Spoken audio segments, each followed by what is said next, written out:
In front of me is Motorola Edge 60 Pro, and today I would like to show you how you can add audio or video file to text message.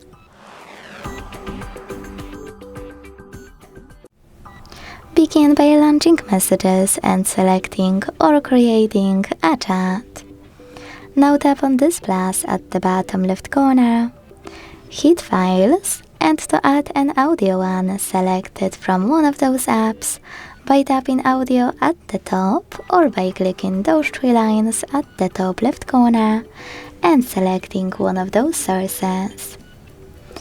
Either way, when you find your file, just click on it to attach it.